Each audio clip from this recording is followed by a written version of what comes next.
Elvar, hvað varst að gera þegar þú fékkst símtali í gær? Ég var að versla í matinn, dreif mig bara því og fór heim að pakka. Búinn að fylgjast vel með mótinu hingað til? Það sjálfsögðu. Sitt á fremsta sófanum og öskra sjónvarpið eins og flestir held ég. Hvernig hefur verið að horfa á þetta heima í stofu? Bara gaman sko. Ég búinn að vera ánægð með spilumennskuna. Ungverjaleikurinn náttúrulega var eins og hann var, pínu skrítinn, en fram að því og meðtöldum honum bara mjög sólid og góð spilumennska á löngum köflum. Þú veist að hvort að reymarnar voru í lagi þegar þú sást að Elvar Örn Jónsson meiðist þarna illa í leiknum?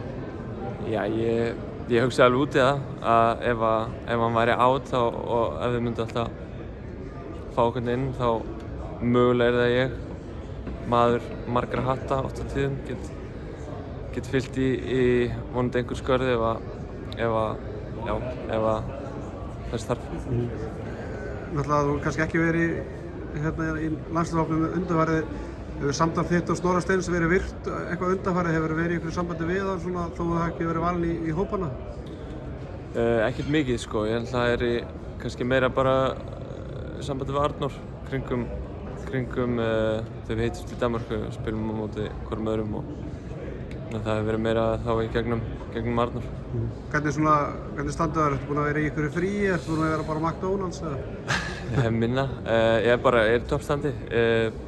Erum eiginlega að klára svona janúar undirbúningstímabil í Danmörku. Búinn að æfa vel og mikið. Þannig að ég kem bara frískur inn sko. Hvernig lítur á þetta hlutverk sem þú ferð í núna? Ertu eitthvað meðvitaður það hvert hlutverk þitt verður svona fyrsta sinn?